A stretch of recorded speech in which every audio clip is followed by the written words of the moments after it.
that, didn't you? It's not inflatable. Basically, what I've picked up in the past 20 minutes is I talk to myself, so I'm completely mental, and I lie to myself, so I'm a liar, basically. So that's I was feeling good about myself till I came in, but never mind. It's going to be a long trip home to Norfolk. So basically, I want to say, thank you very much to Dale there. That was a nice intro for me. Give me way too much credit. You're about to be massively disappointed, but we'll see. They're about to lock the door, so you've got no option but to stay the next 45 minutes. What I'm going to do is I'm going to cover sort of a brief period in my life in the military, and what I'm going to try and do is relate some of the things I've picked up, the thought process behind it, and I'm going to merge seamlessly, we hope, the military context into what happened to me, and then how that sort of spurred me on to sort of get back to myself after I got injured in Afghanistan, which I'll sort of cover. I'll try and keep it light. Unfortunately for you guys, I'm very sarcastic and very dry, so if you don't laugh at my jokes, I won't take it too hard, to be quite honest, because I'll be laughing myself, so that's fine. All right, cheers, mate. Thanks. That's I paid him earlier, so yeah. So I'm just going to crack on, and then I think we're going to have a Q&A session afterwards, and just to put it out there that so far as yet, I've never been offended. That's not like a obligation there to try and offend me, but I've never been offended yet. I've done talks in schools to you name it, and so far the best question I've had is by an 8-year-old child who came up to me, kicked my leg and said, well, how many Germans did you kill then? History's gone down the pan in school, I'll be honest. He was disappointed when I said none and just walked off, so I was like, cheers. So we'll crack on. So just by way of a couple of slides, I'm just going to cover a few sort of topics about sort of leadership. I spent 14 years in total, including the time I was injured in the military.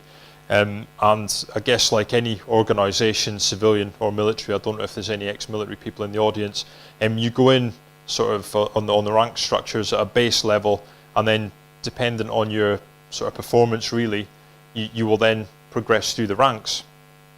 So you will be put up for promotion by your sort of your heads, if that makes sense, or the people in charge of you. Then you'll go through a selection process, and it's like anything really, any selection process. Everything you learn is out of a book, but you try and apply everything you do to experience. So you gain experience on operations, but then when you go to any sort of selection course, you're trying to apply, unfortunately, what you've learned out of a book. The military being what it is, everything is obviously about 20, 30 years behind, just as it is. But it's to get to a standard and hopefully show that you've got what it takes to be a commander when it counts. And for myself, I was promoted to corporal, and I went through a sort of selection process there. But one thing that I did do from the day that I entered the military, I joined at 19, was that all the commanders that I had set a huge example and had a big impact. I guess you guys could relate that to you guys starting work. You could put it to your first boss or whoever that may be. They have a profound impact on you. If they're bad, you're thinking, well, when I get in that position, I'm not going to be like that. When they're good, you think, yeah, I'll take a little bit of that and I'll apply that to how I do things. And that's kind of what I did. I'm not saying it made me Winston Churchill, far from it, but at the end of the day, I kind of took these little things and tried to apply it as best I could. So that's where I got through the individual experiences. And plus, once you're given the responsibility of having men under your command, whether it be on operations or on exercise, you're responsible for those guys, in a 360-degree fashion, and I'll come on to that in a little bit. Realistic, there is a way in the military that you go from being a civilian to being in the military, and then depending on how long you spend in the military, you go back to being a civilian. When you're in the military, you're very much a sort of single entity. You look down, I hate to say it because I'm surrounded here, but you look down on the civilians and you think, well, we're in the military, we do this, we do that, and we do the next thing. And actually, it probably sounds a negative here, but it's actually quite a positive. You need guys to think like that. You need to think that they're a little bit above, a little bit fitter, a little bit more motivated and all the rest of it, because they need that, and it is quite an important sort of cornerstone for the guys. So physically and mentally, they need to have that sort of motivation, and that was quite a big a big thing I used to try and instill, and I'll cover how I used to do that. Being responsible on operations and sort of domestic, that covers like quite a wide variety. Even as a corporal, being responsible for eight guys, you have all sorts of people joining the military. There's no rule book. You'll get guys pass an entrance test, and they come into the military, do their basic training, and they'll come to your unit. From past experience, I've had guys from inner city Manchester, that have been literally living on the streets, believe it or not. They've had no parents and all the rest of it. They'll get through the selection process, and then you're responsible for them. And you'll find that they're very, very loyal and very motivated, and actually probably one of the best guys you've got. Flip it to the other end, you might have a guy who joins at 17, 18-year-old, and he's a spoiled brat. Trying to motivate that kid is an absolute nightmare, and it's like herding cats. It's an absolute nightmare. But you use the whole carrot and stick method, don't you? But enough about that. But basically, you can have a broad spectrum of people, and what you've got to try and do is reach those people as best you can, and to lay any sort of mystery or any sort of like terrible story to rest. I will be quite honest with you. At times in the military, there were one-way conversations and a bit of shouting, but I'll be quite honest with you. I'm not the kind of guy to hug trees and join hands and skip around the room, but I never found shouting got the best out of people. There's always another way to motivate people, and that's what I found, especially on operations, and I'll cover that a little bit more. And at the bottom, something that stood me in good stead that I found as a commander was definitely sarcasm and a sense of humour. In the UK, you might get to, say, a typical Monday morning when all your blokes, average age 20-year-old, they've been out in the town all weekend doing, I hate to think, who knows what, and you come in on the Monday morning, first parade, everyone had a good weekend yet? Anything I need to be aware of? No. 2 minutes in your office, 8:30 in the morning, you get a phone call from the police. We arrested 2 of your guys at the weekend, running around Cardiff City dressed as women, doing who knows what, and you're like, brilliant, nice one, cheers. And that's the start of your day. You've not even started work yet, so it's just an absolute nightmare. So you've got a broad spectrum of everything, but then go on operations, those guys that have caused you problems in the UK, again, you've got to have them, doing exactly what you need on operations, and it's a very different process of how we did it. What I'm going to do is go into like a slight story, and then hopefully you'll see how sort of things progressed. As a corporal in 2006, I was working on a unit that was doing a lot of reconnaissance out in Afghanistan, and what it was, for if you went back in sort of time to 2006, before all the sort of military went out there, they had like sort of small units going out and just getting local atmospherics. But since 2001, what they were trying to do was uplift a lot of the drugs and get a lot of the drugs out of the country. So they were doing a lot of hits on all these sort of opium places and trying to get them out of there. My job as a corporal was looking after 7 guys, so 8 of us in total. I was working on a unit where there were 3 sections, so 3 lots of 8 people, if that makes sense. And we were working to one boss, and he would sort of call the shots. My job on a daily basis was working as a QRF, so you had to be massively reactive, which is quite hard, as anyone knows in their business. It's better to be proactive than reactive, isn't it? But our job was to be massively reactive. You would never know what was coming down the pipeline. It might be that, unfortunately, there's an injured civilian at the gate with a broken leg. Can you go and sort it out? Or in this case, there was a downed helicopter up in the Hindu Kush, up in the mountains, up in Afghan, and it had about £8 million worth of raw opium on it. So basically our job was to go up. There was no one injured on this aircraft when it crashed. It was basically flying off from where it picked up all the drugs from, clipped the side of this mountain, one of the rotors, and it downed. All the guys were all right. There was only a few guys on it. I think there was like 6 personnel on it, not counting the 2 pilots. We got a call that we were going to have to get in a helicopter in 5 minutes' time, and we were going to have to go up there, and we were going to have to protect these guys while they either work out if they're going to blow up the aircraft with this £8 million worth of drugs, or whether they're going to work out a way to undersling it under a helicopter and get it out of there. So two things there. You're working on minimal information. You know your guys. You guys know their drills, and you're well rehearsed, but you don't know what's going to be on the ground when you get there. So quite confusing.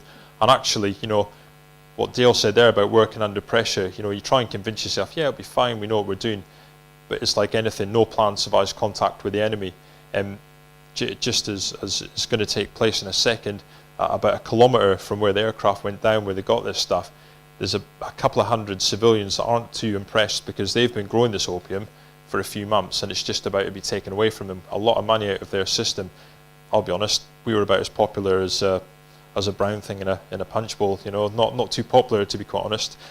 And then we got satellite sort of footage from our headquarters saying that there was roughly 100 Taliban fighters coming over the mountains in vehicles, all right, and they were hell-bent on stopping us from doing what we're doing. So it was 30 guys with some guys in a helicopter going up there to work out what we were going to do. What we did was we went in and we provided a big cordon, protective cordon. Now again, you're getting out there, there's no information, you just know possibly there's 100 guys going to turn up expecting a bit of a bun fight. We don't want to be there because you want to get off the ground as quick as you can and you're thinking, crikey, you know, what we're going to do. I was 27, my average age of a guy in my section was 19-year-old. And they're looking at you and I think it goes to show that actually, you know, command is one of the loneliest places in the world when you've got 8 faces looking at you saying, hey Dunk, what are we going to do if these guys come at us? And you're thinking, not actually quite sure to be quite honest, but you're not going to turn around and say that. You've got to put on that, not a facade, but you've got to kind of dig into those things that you've had in the past and think, well, we've just got to do our best here and get on with it. And that's unfortunately what we had to do.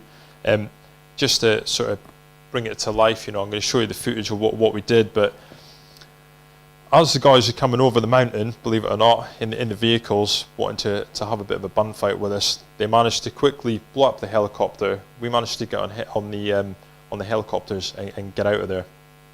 So I'll play that now just to show what happened. And when the helicopter went off, this here, these walls, this is sort of where we put in our defensive position. It's actually just off here. Probably about 30, 40 feet away from the helicopter when it went off, so it was a bit of a loud bang. I wasn't actually expecting it to be quite honest, probably why I'm deaf now. But we were kind of waiting for this bang, and then it was a case to get out of there as quick as we could. So here we go. This is a demonstration of flip format.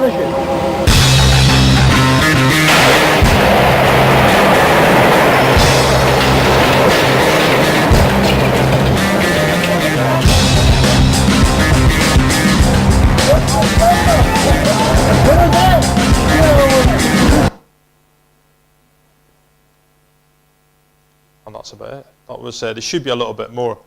Basically, I don't think it's downloaded, but just to let you know what happened, we had about 16 guys surrounding that area because it was quite sensitive equipment, and what they wanted to do was make sure the drugs had all basically caught fire and all the rest of it. We had about 200 civilians run, 8 of us basically, and we had to kind of stop them as best they could because they wanted to ransack the aircraft. While that's happening, if you imagine how hard it is to control sort of a few guys on the ground whilst coordinating 100 civilians and get on a helicopter because you want to get out of there because there's guys coming over the mountain. It's quite a high pressure environment for anyone to sort of work in, and it was actually, for me, it was a big eye opener. It was actually one of the only times, or the first time, that I've been in that environment where I thought, crikey, this is going to go wrong big time. But luckily, you know, it didn't. And as we were flying out, believe it or not, they flew us over one of the mountains and we could just see the vehicles coming with all these blokes in it, so we were quite lucky to get out of there. But that was one of the first things. One of the few things I picked up from that as role of a leader was in any command course that we did in the military, they have acronyms for everything in the military, all right, for everything.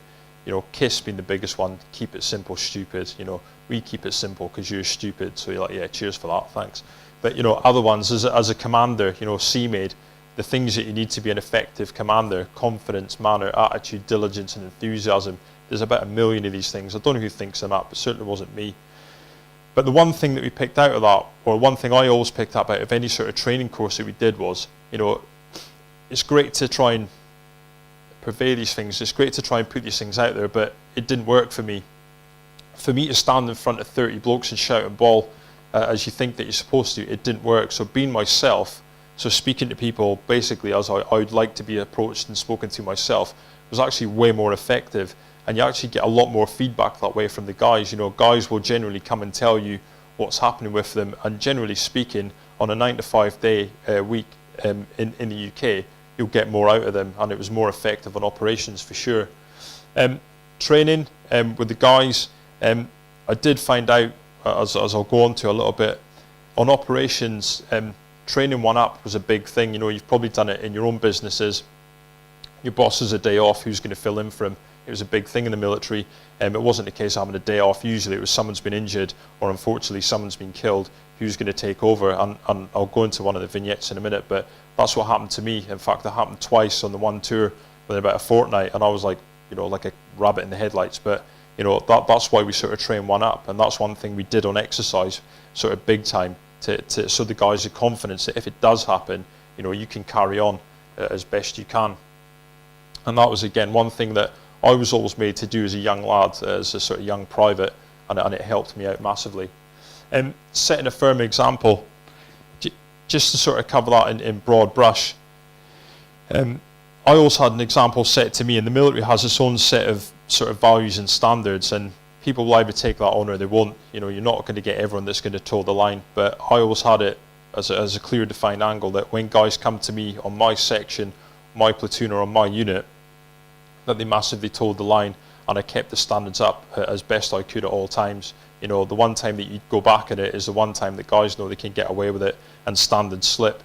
And that's fine if you're just sort of going to lose a bit of face. That's a bit of embarrassment. But when that happens on operations, it's a big deal. You know, if guys cut corners and all the rest of it, lives are at stake, and it's a bit of a problem then. Mentoring. I was always mentored sort of through my career by watching other guys, how they did things. And I don't just mean a sort of higher up level.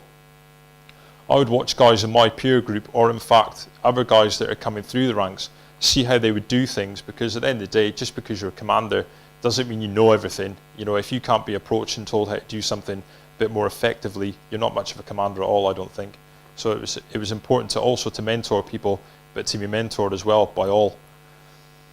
Leading from the front, that was more sort of obvious on operations, but again, which I'll come on to in a minute, the way that you can replicate that for operations, the way you can get guys into that sort of mindset, is when you go on exercise in the UK or abroad. We go on exercise for quite a long period of time, and that's before you go on operations, and it's when you fine-tune the guys, you know, you see them under a sort of controlled stress environment, and again, they see you under a controlled stress environment, so they can get a bit of confidence in you, and likewise, you get a bit of confidence that if something happens, they're going to produce the goods. You know, it's good to have drills set in place, but, you know, like it says many times, no plan will survive contact with enemies. So you can train and train and train, guaranteed. As soon as you leave camp to do something, the wheels fall off your wagon and you think, right, well, we're walking from here now. That wasn't in the plan. And it happens time and time again in everyone's walk of life, really. When I'm saying don't be afraid, I don't mean I'm as hard as nails, I wasn't afraid. What I mean is it's to embrace things. Many times on operations, things would happen, and it was embrace change. Don't be afraid of the change. You know, you've just got to kind of get in there. And 9 times out of 10, if we sort of dived into the situation without worrying about it too much, just because we trained, but not specifically for that one thing, it was a case of just get on with it. And believe it or not, 9 times out of 10, things would happen at a more effective end than any other time. And then being approachable, which again I'll cover. Some of the younger lads are intimidated going on operations for the first time if you put them in sort of, if you put yourself in their place. 19-year-old lad does an exercise, does a bit of training, he's confident and all the rest of it, lands in Afghanistan or Iraq for the first time, and it's like, right, get your kit on, we're going straight out on operations, we're not going to be back here for 6 weeks. Happy with that? He's going to look at you like, I hope you're talking Swahili here, you know, what you're talking about. You know, you're not going to get much sort of confidence from that guy. So you need to be approachable, you need to be open to what he's saying. Some of the guys, when we got out there, they weren't ready, so you had to work around that, because you're putting them in a position where you're not going to get the best from them, and in fact, it's going to go the other way. You know, bad things will happen when you put underconfident people in a position where they're going to be faced with sort of, you know, testing time, so to speak. This is one way. On the unit I was on, it was an airborne unit. For those that don't know what that means, you go through a selection process, and your job basically means that, you know, should it be required, you would parachute out of an aircraft and you would land, and then that's your delivery method of getting to work. It's no different from arriving in a tank or arriving in a vehicle. It's just another way of doing it.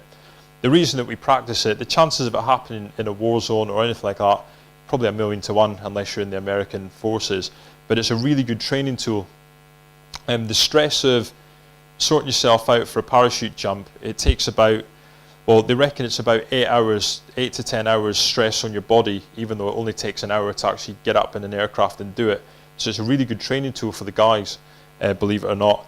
And it puts them through stress, and controlled stress is really, really effective for the blokes, especially when they go out to places like Afghanistan on operations where they're going to be put in a stressful environment. You know, the stress that they're going through at that time might not be something they've gone through before, but their body and their mind and all the rest of it, it's been engaged in stress in the past. So it's important that they can tie in with that, and it might not be the same, but they can actually, you know, put that sort of feeling and all the rest of it to good use. So just a little bit of footage on again, leading by example. You know, the boss and myself, we would always be the first out, because the idea being that you always follow your commanders, and the commander should always be the first out the door, no matter what.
Just to tie like another point I was thinking there, and was the whole one-up thing that I was talking about before. More on exercise really than operations, because it tends to happen on exercise when you do parachute jump. You're guaranteed that somebody will break an ankle, break a leg, whatever. I'm not obviously selling your parachute in there, by the way, but you know, get insurance. You know, but what I would say is the guys need to be in that mindset that if there's high winds, they get dropped off a fair old way from the unit. They've got to be self-sufficient.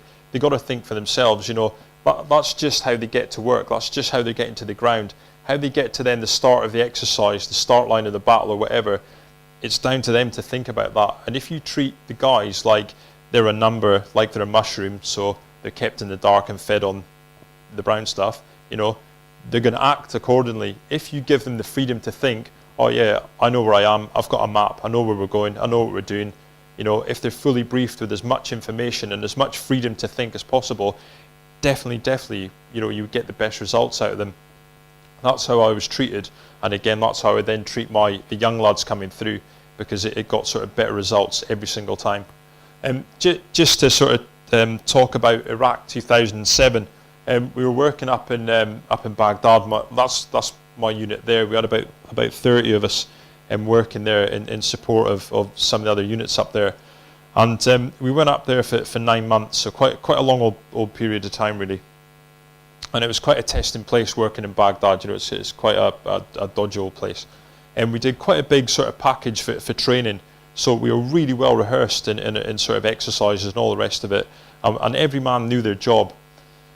The first week I was there, my sergeant, so I was a corporal at the time, I was in charge of a stick of 4 guys, so 3 guys and myself, so easy. When you've been looking after 8 guys, it's a piece of cake, isn't it? But you're looking after sort of a group of 4 people, easy. I was looking forward to a nice testing tour, but I was in my comfort zone massively, to be quite honest with you, and I thought, brilliant. First week I was there, my sergeant, basically he was injured. I think literally as we hit the 1 week mark, he was injured, and they looked for the most senior corporal, which lucky me, you know, born lucky. They you know, they said, right, guess what, you're now stepping into the sergeant's job. So you're like, oh great. So I'm now responsible for 30 guys, the welfare, operations, and all the rest of it. So taking them out on the ground every night and looking after them every day, sending them on sort of an R&R, and dealing with the sort of Jeremy Kyle stroke dramas that they have in their lives that, that young people have. It was just an absolute, it was an eye-opener, to be quite honest with you, because I wasn't prepared for it. But again, because we'd worked one up and I knew roughly what the sergeant's job was, I thought, yeah, all right, we'll get used to it. I don't know if it's like a flawed position, I don't know in that platoon, but a couple of weeks later they thought, right, we'll get an actual, proper sergeant out from the UK to come in, and you can go back to your corporal's role. He was out about 2 weeks, he fell out of a helicopter, broke his leg, and guess what? Muggins back in the frame again, happy with that. I wasn't getting paid for it, by the way, but hey, we'll leave that. And it was back into the sergeant's role. And my boss, because we were working to my boss, he had to go back to the UK for a week. The flights were delayed and there was massive problems, and then he had dramas back in the UK, so he wasn't there. So I had to step up to now be the boss of that unit. So I was now a corporal stroke sergeant stroke officer. I was wearing like 3 hats at one time, and there are massive amounts of stress. But do you know what? Because I delegated and I literally had to have all the guys helping me out, and we'd sort of trained for it, it worked out, even in a high pressure environment when every single night we were up against it, and it was quite intense. It did work out all right, and it was only due to the blokes being so good and me unwillingly at first delegating, because no one likes to give up the train set, do they? Everyone's like that in business, aren't they? No one likes to give up. This is mine. You're not taking any of the kudos for this. I had to. There wasn't enough hours in the day for me to do all these jobs, so the guys had to sort of dig in and help me out. And luckily for me, it kind of did work out. Eventually, the boss came back out, which is good of him. He had a bit of a tan, so I'm not sure what he'd been doing. I think he was lying to me, quite honest. Probably went on holiday. But again, this is sort of the sort of areas we're working in. To cover at this point, on that tour, it was quite a testing time. I actually, unluckily enough, I got blown up twice on that tour. In one of these vehicles, one of them American Humvees there, there was quite a big IED campaign on at the time, and driving through the city, we were out every single night. We worked every single night for 9 months, and I got blown up twice, which I suppose in one way is good odds because it's only twice. But in the same way, I would have quite happily have said I never got blown up at all, to be quite honest with you. But we managed to work through it, and all the guys got out completely unscathed, which was great. But quite a sort of, I think it kind of opened my eyes to the possibility that you can be confident, you can be fit, you can be motivated, you can be trained, and you can think you've got the best sort of kit in the world, but actually things will happen out of your control that you cannot deal with. It's only the aftermath that you can deal with. The unit I was supporting, the unit we were working there with at the time, took quite substantial casualties, and on the periphery of that, we had to go in and we had to sort of help them out by, unfortunately, taking the bodies out. And there was a couple of helicopter accidents that we had to go in and sort of help out with. So it opened my eyes again as a commander to, right, this is what happens when it goes wrong. But we're very lucky that it's gone right for us. So I kind of got the yin and the yang there. And just sort of coming up to the end of this sort of command part, really about the spirit of leadership. I'm saying there, rank has its privileges. I was promoted to sergeant, and I've got to say that one of the things I'll tell you from Afghan, good or bad, depending on your point of view, you are massively responsible for the guys. When it goes right, you get a massive thumbs up, and you can give that to the blokes. But when it goes wrong, guess what? It's on your shoulders and your shoulders only, unfortunately. But that's the way rank is in the military. Again, with the buck stops with me. I can plan, and I can make the best plan in the world. I can train my guys, I can motivate them, I can do everything you can. Sometimes some things just happen, and when it goes wrong, the buck stops with you. At best, it's a bit of a rollicking, and it's a bit of a one-way conversation with your boss, a cup of tea with no biscuits, or at the very worst, unfortunately, it's casualties on operations, or worse, it's death. And again, like I've said a few times, with no planned survives contact with enemy, we found this out time and time and time again, and that was the one common denominator from every operation I've ever done, was that we would make these great plans, these great ideas, and my boss would come in, cock of the walk, thinking he was the best thing since sliced bread, saying, hey, we've got it sewn up tighter than a drum, this, and you literally get out the front gate and it's all gone completely wrong, and it just happens. Again, with the proactive and reactive, depending on your point of view, depending on the way that we were being employed on operations, it is great, and it is a great thing to be proactive, but sometimes you can't help it. Your hand is forced to be reactive, and you've got to react to how things happen. And one thing that I've found throughout, it is instilled in the military massively, but for some reason, some of the ranks that you go to, some people aren't as honest as you'd like them to be. They tell you what you want to hear sometimes, but I found that honesty and integrity held me in good stead. Good, bad, or indifferent, I kind of always told the truth, or I did always tell the truth. And, it either went well or it didn't, just one of two things. But no matter what, there was always a positive. Happily, I've got to say, I haven't got everything right in my military career. I've learned more from the bad things than I have from the good things. Everything that's gone wrong, every sort of mistake I've ever made, I've learned 10 times as much as I have from when things go swimmingly well and you're kind of top of the course. You never learn from that. And if anyone wants to sit there and say that everything they've ever done's gone right, well, I'm not so sure about that one, to be quite honest.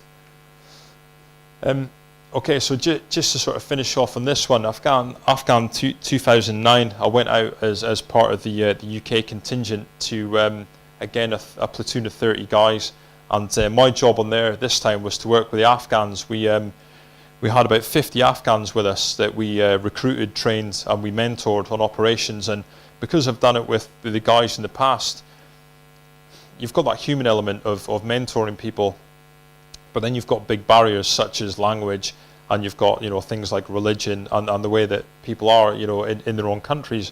It's not the way that Duncan Slater does things in the UK, and you've got to fit in with that. That's the way it is. If you're going to go to a country and you're going to try and help them change things, you can't go in and tell them this is how you do it now. It just doesn't work. And actually, on one of the many things that I did learn from the conversations that I had with the guys that we were working with out there was, they would tell you more if you ask a question than it would if you told them something, like, what do you think about this? And they would tell you like from quite a sort of deep angle, considering that, the broad brush that people think, well, most people in Afghan, they're kind of sort of hillbillies to an extent. They've got no internet, they've got nothing. You don't find many stupid people out there, to be quite honest.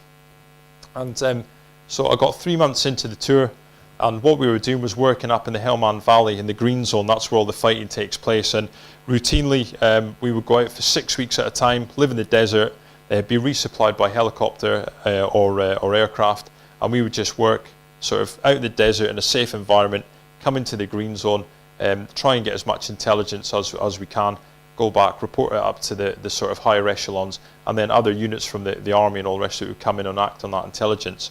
We worked on a traffic light system, if that makes sense. So green is obviously friendly. Amber means that you could walk or drive into a village and you could speak to them, but either on the way in or the way out, you would be contacted or ambushed. And then red obviously means, danger, they're not friendly. You get within a kilometre of where they were and you get malleted. The sort of big threat out in 2009, or one of the biggest threats out there, was the IEDs, which is obviously what got me. They just seemed to be an influx at the time. Because we were dependent on, this is not a party political broadcast, by the way, for Duncan Slater, sort of to go into what happens out in Afghan, but part of the thing was if you drove through a farmer's fields and caused damage, you would then repay them recompense either by money or give them fertilizer. They would then sell that fertilizer to the Taliban. The Taliban would turn that fertilizer into a bomb. Technically, we were blowing ourselves up. So, I'm sarcastic if nothing else. Out on operations on this sort of big push in Helmand, in the Helmand Valley, we were driving up a road on a reconnaissance, and in the vehicle that I'm in there, this vehicle here, which is a Jackal, it's a fighting vehicle, as you can see. My vehicle was blown up by an improvised explosive device. So where you see the wheel there, just underneath the wheel when we were driving over, the device was detonated, and I got the good news in no uncertain terms. So that was my vehicle just after it got blown up. For those you can see, there's a crater just there. So that vehicle weighs about 8 tonne, and it threw that vehicle down the road a little bit, and that's where I was sitting, and it threw me about 30 foot into a compound. And I think this is where the story of command finishes, And this is where I massively go into the fact that this is where I'm on receive now, and I literally, from this point here, I'm into like a learning curve that, to be quite honest, I never thought I would entertain in my life. It just changed everything for me.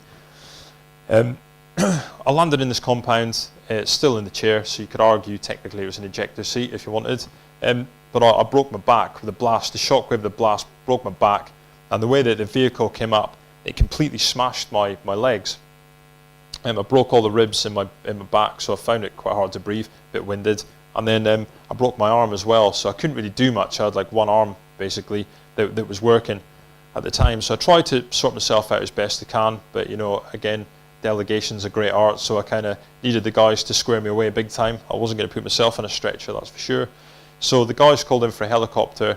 I got casevaced out of there, and I went to hospital in Bastion, which is the sort of main hospital in Helmand.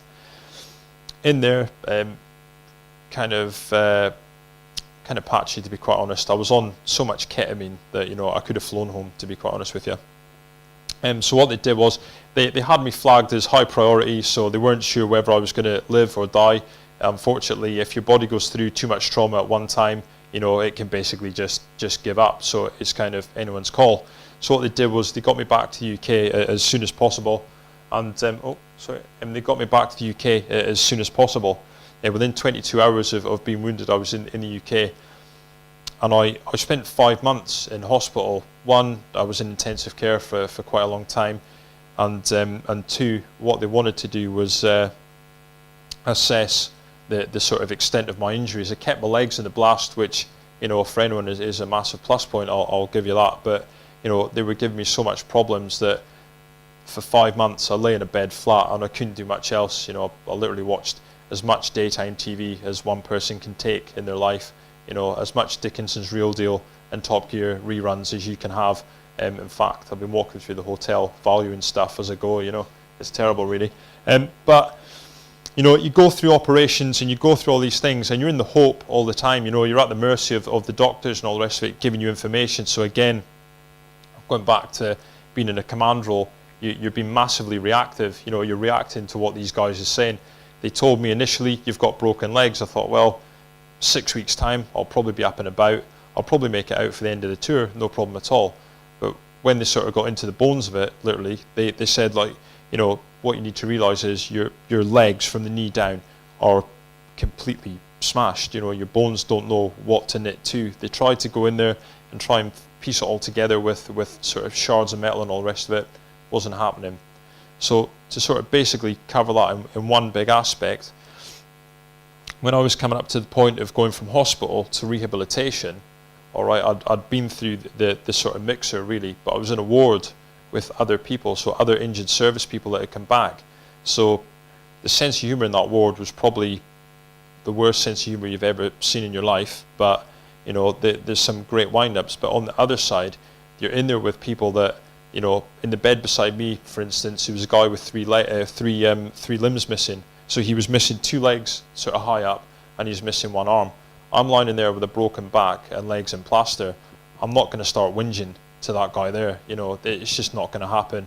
So you learn to sort of temper your moods and temper the way that you're thinking, and actually you end up becoming quite introvert, and you sort of process things a lot more. Rather than being verbal, you process it inside your head.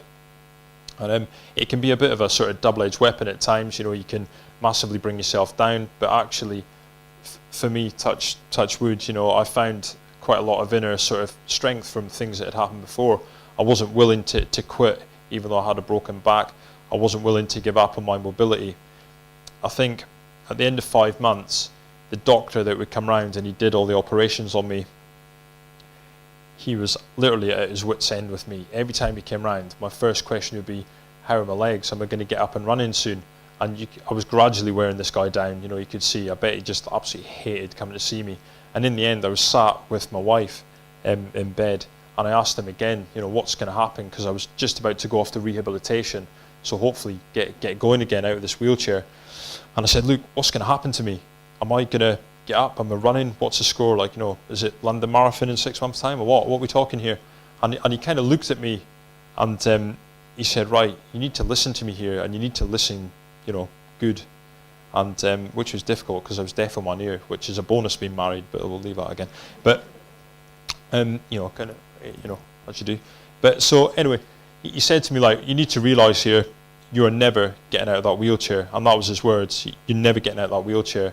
And he goes, if it happens, if it did happen, you're not going to walk anywhere. You couldn't walk across a car park. And, that is the extent of you crawling the London Marathon. It's never going to happen. And I'm not going to tell you the language that was in my head, but I just remember thinking, you're wrong. It's not. You can't do that. You can't pigeonhole someone and tell them, the human body is an amazing thing and it will do amazing things. But for me personally, one, I wasn't receptive to that. Going back to Dale's model there, I wasn't having that. No way. Like it's just not going to happen. And two, I thought there's always a way. There's always a way. From all the times that we'd sort of had terrible times in Afghans and we just managed to get out of it. From the time that we just managed to miss on 100 Taliban fighters coming to basically finish us off when that helicopter went down, it's always possible, and I wasn't giving up on that. That was my thought process, and I've always clung on to that no matter what. So when I went to rehabilitation again, I was in there for a long time, and I spent about a year in a wheelchair, which arguably can be quite a bonus because I can carry a tray with a lot of cups of tea in it. But from a flip side, the world is not wheelchair friendly from the other side, and it's actually quite frustrating to be in a wheelchair. Some people, I totally understand, it's not their choice, they've got to be in a wheelchair. But for me, I didn't see it as this is the future. I thought there's always got to be another way here. After a year, my legs were really deteriorating and the blood wasn't getting to the bones and all the rest of it, and I couldn't walk, I couldn't do anything. And the doctor gave me a firm choice. Now, that took a year. In that year, my wife had a baby, so I had a 6-month baby sort of waiting to have a dad that was actually going to get off his backside and do something here, no expectations there. But, I had quite a lot of pressure on me to perform, and it was self-induced pressure. I wanted to be a good dad, I wanted to do all these things, and my goals had massively changed from being in the military, being a sergeant, leading blokes, to actually, I want to be a dad and I want to get out of a wheelchair. What do I have to do to do that? Surgeon gave me 2 clear choices. You can either sit in a wheelchair and you're just going to remain in quite a lot of pain for the rest of your days. He wasn't selling that one to me, to be quite honest. Or he said, you're only 30-year-old, undergo double amputations. Within a few weeks, a couple of months, you'll be up on your legs, you'll be pain-free, and the sky's the limit. So, the guy should be a salesman for prosthetics, really, shouldn't he? But, he totally sold it to me there, to be quite honest with you. So I was like, right, where do I sign? And literally a month later, I was in hospital, underwent double amputations, and I've got to say, in the sort of year that it took to lose those legs, I grew, and it probably sounds a bit strange in some ways, I grew to hate my legs because they caused me nothing but pain. I wasn't being a father, I was being a terrible husband. That hasn't improved, but I was just a terrible human being. I was massively consumed in my own sort of selfish world of, I'm in pain. Again, what Dale was saying there, well, this is what happens to me, this is my luck. And you're on a massive downer, and when you're on a downer, it's really hard to hit that slope to try and build yourself up again. But for me, it was quite a big thing that happened. Once I went and got rid of those legs, went the old short back and sides, I wasn't in any pain anymore, and I literally wasn't. I went from being in a lot of pain on a lot of morphine every day, to literally no pain. Where's my legs? Where do I sign? We're going here. Come on, and it was literally like night and day. And once I sort of started making little gains, I got momentum, and that was it then. And that was my thought process behind it. So. Just one of the things that I did find was this, and don't get me wrong, I'm no Erwin Rommel here trying to sort of get you guys to jump out the door, but I sort of think that for me, I always find like a little bit of solace in like little sayings and stuff, and I kind of applied little things to myself. I don't know if anyone knows the Theodore Roosevelt, the man in the arena. I don't know if anyone knows that, but it's worth looking up. He did a speech a long time ago. And it was about being the man in the arena, and it basically, or woman, sorry, but basically what it capitalises on is you can be that sort of person in the arena with everyone watching you, and everyone will comment on you, comment on how you're doing, how you're getting on, but it's only you that can measure your own effort, how much you're really putting in and how much you're getting out of it. People will always criticize, but it's down to you just to get on with it and actually get something out of it. And I did find that. So things that did help me through the recovery process was, one, with the two things I wanted to have in life, one, mobility, two, to actually get out of a wheelchair and be a dad, was to be focused at all times. Two, it was very easy to give up. And I don't mean that I could just sort of wave the white flag and say, nah, not today. What I mean is, when you're injured, you're put in this protective bubble. Like anyone here, it's not just about injured soldiers. Anyone, it's someone that's struck down with a terrible illness or whatever. Do you know what? People, the first thing, how are you? You don't have to do that. Don't hurt yourself. Don't do too much. It's easy to do that, but there's got to come a time where that's in the past and you've got to start cracking on again, and you've got to start making gains and finding out, what makes you tick again, and it's important. Aiming high, for me, being told you're in a wheelchair, you're going nowhere, sunshine. I was like, nah, I don't think so. And I was thinking, right, I am going to get out of here. So I had to aim higher than I thought I could do.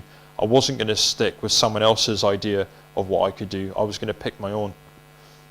Standards, maintaining the highest standard I could. And I think that the sort of one at the bottom there about giving something back, all the treatment I received from civilian healthcare staff, medical sort of civilians, the military side as well, because it was like a sort of mixed ward where you had military and civilian personnel. I had the best care. I don't think I could have had better care, to be quite honest with you. And I felt massively guilty at being 30-year-old lying in a hospital bed for 5 months, having people sort of do what they had to do for me. I was basically like I went from 15 stone when I was injured to 9 stone, so I wasted away in this bed. It was horrible, and it took, the day I got in a wheelchair, it took 2 nurses to sit me up and get me in a wheelchair. And there was a lot of embarrassment on my part. When you've got a nurse helping you go to the bathroom and stuff like that, it's horrible. You lose your dignity massively, and it's a terrible thing to do. So I thought, do you know what, the first opportunity I get, the first chance I get, I'm going to give something back. I'm going to prove that all the times they've come in and done these things for me, maybe they'll remember me, because I'm going to go and do something to prove that I found a way back. And that's what I wanted to do, and it was going to tie it off nicely for me. Selfish in a way, I suppose, but it was my way of sort of giving something back to everyone else. So that's where the South Pole comes in. I was basically shown the door of the military because I couldn't carry on soldiering in 2012. I think the words were, don't let the door hit you on the arse on the way out the building. There was no chance of me staying in, basically. And it was a case of, you're off to Civvy Street, it's a case of finding what you can do. They were looking for volunteers, a military charity called Welcome the Wounded. They'd done a trip to the North Pole with injured service people, and then what they wanted to do was do something bigger and go to the South Pole, but do a race. So they had 3 teams, not 3 British teams, but a British team, an American team, and a Commonwealth team. So they had a couple Aussies in there and a couple Canadians. And what they wanted to do was show that on operations all over the world, you work together, you get injured together, you fight together. Do you know what? You can do something like this together and show that just because you're injured, just because the bar has been set, out of your reach, you can hit it, and you can do something arguably that someone with all their limbs or all their sort of faculties is going to find hard. And that's what we did. When my wife saw that they were looking for volunteers to go to the South Pole, I think it shows that I've been at home like way too long, because she was like, I really think you should sign up for that. So I was like, thanks for the support, cheers, thanks. But I think that was a measure of how my marriage was going, to be quite honest. So that's what we did. I hit kind of the same sort of problems in going for the South Pole as I did when I was injured, to be quite honest with you. People will look at me as a double amputee, and just as something that people do, people do judge a book by its cover. It happens all the time. I'll be honest, I always get a seat on the underground because no one wants to stand next to me. For some bizarre reason. I'm happy with that, but that's just the way it goes. So people do judge. If you've got everything going there, if you've got all your limbs and all the rest of it, people automatically think, well, what's wrong with you then, when people say you've been injured? But for me, it's very cosmetic. It's very obvious what's happened. But I would argue the case that for me, all I've got to do is click on the old legs, and I'm away. I can walk all day, I can run, I can do whatever you want me to do. I'm not a performing monkey, but I can do whatever what I need to do, what I want to do. The possibilities are just the fact that you've got to think round it rather than think, right, I can't do that because you can do it with your legs, I can't do it. You've just got to think of another route round it. And it's just like being in the military. You just think outside the box. You think of what you've got, how you're going to achieve it, and that's all you can do. And that's what I applied time and time again. So I was the only double amputee that put in for the British team. And there were 300 applicants, so I thought, yeah, I've got like 2 hopes, and Bob Hope's dead, so that's no hope that's left, unfortunately. But when they took me in for the sort of interview that I had, they said, "Do you think you can do it?" And I was like, "Well, I wouldn't be here if I didn't think I could do it. Of course I can do it, but my problem is convincing other people I can do it." So I can have the best sort of thought process in the world, knowing that I can do it.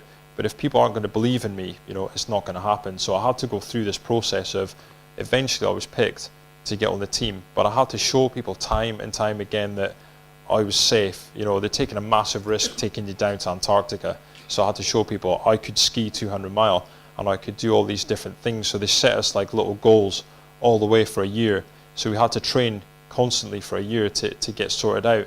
And actually, by aiming so high to ski 200 mile, pulling a 90 kilo bulk, basically your own body weight, by doing that, I have now sorted myself out for the rest of my life, which probably sounds a bit weird, but by going and skiing 9 hours a day, I can now walk comfortably for a day, no problem at all, because I think, well, if I can ski for 9 hours and I can crack that pulling 90 kilos, I can definitely walk around the shops, although I'm definitely going to whinge to my wife, but and try and get out of it, like throwing a cat in the bath. I'm not happy with it, but I'm going to try and get out of it, but I can do it. And it's just a matter of, again, goal setting and trying to think outside the box. And by doing something up there, you've sorted yourself out massively for life, and it did happen that way.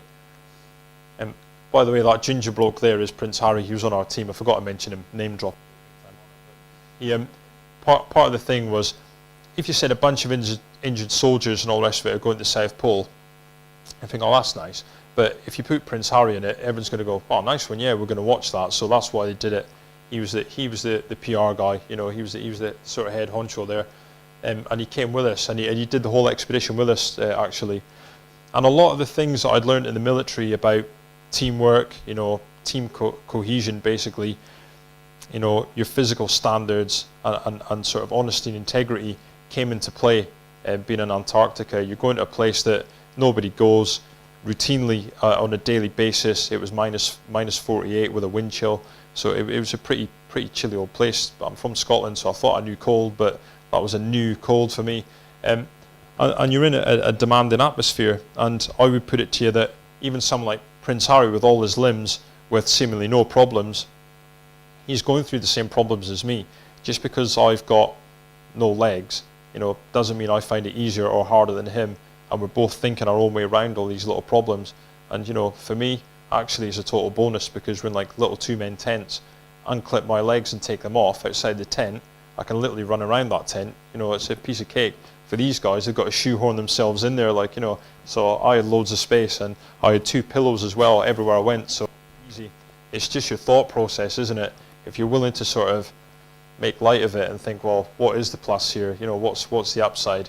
You know what? You forget about the dark side. That was us on a daily basis. I could tell you that to anyone, but that is me. Sensory deprivation for 200 miles, basically. We'd ski 200 miles, so 9 hours a day, and you'd have to be in those sort of climates. You've got to be covered up at all times.